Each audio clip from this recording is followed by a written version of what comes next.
नमस्कार, स्वागत है आप सभी का। आप देख रहे हैं एनएमएफ न्यूज। आपके साथ मैं हूं नम्रता चौधरी। बड़ी खबर असम से सामने आई है और यह खबर हर किसी को हैरान कर रही है। खबर यह है कि उग्रवादियों ने हमला किया है एक पुलिस कमांडो कैंप पर। ये जिस इलाके में हमला किया गया है, बताया जा रहा है कि असम अरुणाचल प्रदेश का जो बॉर्डर इलाका पड़ता है, वहां पर यह हमला किया गया और इसमें कई जवानों के घायल होने की खबर है। लेकिन सबसे ज्यादा चौंकाने वाली बात यह है कि जिस तरीके से हमला किया गया, जो प्रोसेस चुना गया, जो हथियार उनके पास थे, वो बहुत अपग्रेडेड हथियार थे। जैसे कि मैं पढ़ पा रही हूं, आरपीजी उनके पास मिला है और हैंड ग्रेनेड का इस्तेमाल उन सभी ने किया है। फिलहाल इस पूरे मामले की जांच चल रही है, लेकिन यह हमला कैसे प्लान हुआ, कैसे एग्जीक्यूट हुआ, कौन वो लोकल लोग थे जिनकी मदद से इस पूरे प्लानिंग को एग्जीक्यूट किया गया, फिलहाल जांच चल रही है। जो भी अपडेट्स आएंगे हम लगातार आप तक पहुंचा रहे हैं। फिलहाल पंकज जी, मेरे वरिष्ठ सहयोगी, मेरे साथ जुड़े हुए हैं। रॉकेट प्रोपेल्ड ग्रेनेड, मैंने सिर्फ इतना सुना है कि यह बड़ा खतरनाक होता है पंकज जी, ज्यादा डिटेल में मुझे नहीं पता। लेकिन अगर यह खतरनाक होता है तो इन उग्रवादियों के पास देखिए कैसे आया, कौन इनकी मदद कर रहा था और किस तरीके से हमले को अंजाम दिया गया, ये बताइए। लंबे अरसे बाद उल्फा 1 ने अटैक किया है और यह तरीका वही था कि जवान सोए हुए हैं, असम पुलिस के जवान, कमांडोज, और अचानक उनके कैंप पे गोले बरसने लगे। और ये जो आप रॉकेट प्रोपेलेंट ग्रेनेड कह रही है ना, आरपीजी, ये आमतौर पे वहां के उग्रवादियों के पास पहले नहीं थे। ये हथियार बताया जा रहा है कि जांच में बाद में पता चला या तो चाइनीज थे या फिर अमेरिकन मेड हथियार थे, क्योंकि आमतौर पर इसका इस्तेमाल नहीं करते। इसका मतलब है कि वो वन स्टेप और अहेड हो गए हैं। और जिस तरीके से हमला किया गया सोते हुए जवानों पर, एक बार इसी तरह कश्मीर में किया गया था। यहां ये किस्मत रही कि 4 जवान घायल हो गए, ज्यादा हताहत नहीं हुए। हो सकता है कि ये नौसिखिए होंगे, लेकिन कोई बहुत बड़ा हादसा हो सकता था। और फिर लोकेशन देखिए, लोकेशन बॉर्डर एरिया है, ये तिनसुकिया जिले में पड़ता है और वो कैंप आमतौर पे बहुत सुरक्षित कैंप माना जाता है। लेकिन अगर बॉर्डर से आकर अगर इस तरह एक तरह से रॉकेट लॉन्चर नहीं, लेकिन ग्रेनेड को ये करने वाला, प्रोपेल करने वाला है, अगर इसका इस्तेमाल कर रहा है तो इसका मतलब कि उनके पीछे कोई बहुत बड़ी शक्ति है।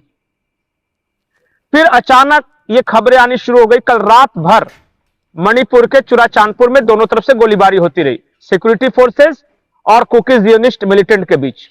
वो तस्वीर भी आप देख लीजिएगा, चुराचांदपुर अगर ट्विटर में आप देख लीजिएगा तो बहुत सारे आ जाएंगे। जो इंटेलिजेंस सोर्सेज हैं वो बता रहे हैं कि नॉर्थ ईस्ट को एक बार फिर से गरमाने की तैयारी की जा रही है। और इसे आप कोई लोन इंसिडेंट मत देखिए कि मणिपुर में कहीं अलग कुछ हो गया या असम में कुछ अलग हो गया। ये सब कोऑर्डिनेटेड अटैक्स हैं और ये मैसेज दिया जाएगा देश के आम लोगों को कि जो नॉर्थ ईस्ट है फिर से डिस्टर्ब हो रहा है और मोदी कंट्रोल नहीं कर पा रहे हैं। एक के बाद एक कई संगठन आएंगे। अभी उल्फा 1 आ गया, फिर ये कुकीज जियोनिस्ट आ गए, फिर नागालैंड में भी इस तरह की एक खबर आई है कि वहां भी इंटेलिजेंस को यह खबर मिली है कि फिर से दोबारा रीऑर्गेनाइज कर रहे हैं। तो मुझे ऐसा लगता है कि कोई ना कोई ऐसी ताकत है जो कि नॉर्थ ईस्ट के पूरे इलाके को एक बार फिर से डिस्टर्ब करने की कोशिश कर रही है। और वो कौन ताकत हो सकती है, मैं सिर्फ आपको एक कहानी बताता हूं, बाकी दर्शक समझ लेंगे। कहानी यह है कि एक इंफ्रास्ट्रक्चर प्रोजेक्ट बन रहा है जो कि कोलकाता से पहले बांग्लादेश के रास्ते होकर जाना था, लेकिन बांग्लादेश में जब मोहम्मद यूनुस की सरकार आई तो उसको ये जो हमारा सिलीगुड़ी कॉरिडोर से होके फिर मणिपुर जा रहा है, मिजोरम, मणिपुर से वो चला जा रहा है बर्मा, मतलब जो म्यांमार है, वहां से फिर वो रोड है चला जाएगा थाईलैंड वगैरह, सब वो कनेक्टेड है। और योजना ये थी भारत सरकार की, जो हमारा ईस्ट है, भारत का जो ईस्ट है, वहां से पूरा व्यापार जो एशियन कंट्रीज के साथ हो गया, जिसमें सिंगापुर हो गया, मलेशिया हो गया, कंबोडिया हो गया, वियतनाम हो गया, ये म्यांमार हो गया, ये सारे देशों से सारा माल आएगा और नॉर्थ ईस्ट को हम एक गेटवे ऑफ इंडिया की तरह विकसित करेंगे, जहां सारा माल आ रहा है भारत में और वहां से फिर पूरे भारत में फैल रहा है, बांग्लादेश भी जा रहा है और फिर पश्चिम एशिया के देश में जा रहा है, वो यूरोप तक जाएगा। हमारी ये योजना थी। मुझे लगता है कि कोई ऐसी शक्ति है जो इसको डिस्टर्ब करना चाह रही है, क्योंकि नॉर्थ ईस्ट डिस्टर्ब होगा, उधर बन गया है, थाईलैंड वगैरह सब में बन के तैयार है। म्यांमार में भी जो रखाइन प्रांत में जो रोड है वो लगभग बन के तैयार है, कोई डिस्टर्बेंस नहीं है। भारत सरकार ने बहुत हद तक बना लिया है, सिर्फ मणिपुर और मिजोरम के थोड़े से इलाके में वो बाकी बचा हुआ है। ये कौन कर सकता है? और इसका जवाब है चीन, क्योंकि चीन का भी एक इसी तरह का प्रोजेक्ट चल रहा है, पैरेलल वन रोड इनिशिएटिव बोलते हैं, one belt one road initiative. और वो क्या है कि चाइना से चलेगा वो माल, म्यांमार के रास्ते होते हुए, वही अराकान प्रोविंस से होते हुए हिथवे पोर्ट तक जाएगा। एक इधर से ला रहे हैं और एक उधर से वन बेल्ट वाला ला रहे थे पाकिस्तान के रास्ते। मुझे लगता है कि कभी भी चाइना को यह पसंद नहीं था कि सारा जो ईस्ट से एशियन कंट्री से माल वो भारत में आ जाए, भारत से यूरोप या पश्चिम एशिया चला जाए। इस वजह से यहां उग्रवाद को बढ़ाने की एक बार फिर से कोशिश की जा रही है।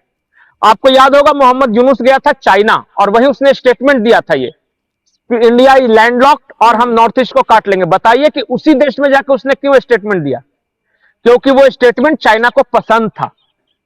और फिर मीरपुर में एयरबेस दिया मोहम्मद यूनुस ने, जिसको डेवलप करने की बात हो रही थी, वो बिल्कुल नॉर्थ ईस्ट के बॉर्डर के पास था, जो चाइनीज फोर्स वहां पे रहती। तो मतलब उल्फा की तरफ से जो कहा गया है जिम्मेदारी लेते हुए कि पिछले साल हमारे कैंप्स पर अटैक किया गया था सेना की तरफ से, हम उसका बदला ले रहे हैं, हम इसे इतना भर ना माने। नहीं, ये बहुत बड़ा ऑपरेशन है, ये इंटरनेशनल ऑपरेशन है और उल्फा में अकेले में इतनी दम नहीं है। वो तो मर गया उल्फा, ये तो उल्फा 1 वाला है। इनमें ताकत नहीं है, इनको पीछे से कोई फंडिंग कर रहा है, पीछे से कोई हथियार दे रहा है। और सिर्फ यही नहीं दे रहा है, वो मिजोरम को भी डिस्टर्ब कर रहा है, वो मणिपुर को भी डिस्टर्ब कर रहा है और नागालैंड को भी डिस्टर्ब करने की कोशिश है। और इस तरीके से आप देखिए, वहां एक जो पूरा हमारा जो नॉर्थ ईस्ट और म्यांमार है, वहां एक तरफ से इंटेलिजेंस वॉर चल रहा है। एक तरफ CIA है, एक तरफ से चाइनीज इंटेलिजेंस है और तीसरी तरफ से भारत का इंटेलिजेंस है। और तीनों वहां पे लड़ रहे हैं अपने प्रभुत्व के लिए। अमेरिका का इंटरेस्ट है रेयर अर्थ मिनरल्स उसी अराकान प्रोविंस में, जो भारत के मणिपुर से बिल्कुल सटा हुआ है, मणिपुर मिजोरम से। वहीं पे इंटरेस्ट है चाइना का भी, उसका one belt road initiative complete हो जाए। और भारत की चिंता यह है कि हमारा कहीं मणिपुर और मिजोरम डिस्टर्ब ना हो जाए। इसलिए बार बार अजीत डोभाल जी की यात्रा हो रही है, इसलिए VKC को भेजा गया, इसलिए इंटेलिजेंस चीफ जो गृह सचिव थे उनको भेजा गया है वहां पे गवर्नर बना के। मणिपुर में ये पता है हिंसा जो कल रात को हुई क्यों हुई है? क्योंकि मणिपुर के CM कल पहली बार जो कुकी सारे ट्राइब से उनके नेताओं को बुलाकर बैठक कर रहे थे कि शांति कैसे स्थापित हो जाए, और यह बात पसंद नहीं आई। कुकी जियोनिस्ट लीडर्स को बुलाकर अगर मणिपुर के मुख्यमंत्री बातचीत कर रहे हैं तो यह बात से किसे आपत्ति हो सकती है जो रात भर गोलीबारी करते रहे? इसका मतलब कि वो गाइडेड बाय अदर फोर्सेस हैं, वो लोकल लेवल से कोई मतलब नहीं। ठीक है जी, मतलब नॉर्थ ईस्ट को लेकर एक बड़ा प्रोपेगेंडा कह लीजिए या अलग करने की कोशिश, हम बहुत वक्त से इस पर चर्चा कर रहे हैं कि नजरें रहती हैं विदेशी ताकतों की, अंदर से कमजोर नहीं होना है। बस ये कोशिश भी भारत सरकार की रहती है, आम नागरिकों की रहती है। लेकिन अभी अगर हम सिर्फ इतना देखें कि कमांडो के कैंप पर हमला हुआ है तो ये इतना भर नहीं है। ये नॉर्थ ईस्ट के लिए, पूरे भारत के लिए एक मैसेज देने की कोशिश की गई है। जो भी अपडेट्स आएंगे आप तक पहुंचाते रहेंगे। शुक्रिया पंकज जी। बाकी NMF न्यूज आप इसी तरीके से देखते रहिए। नमस्कार।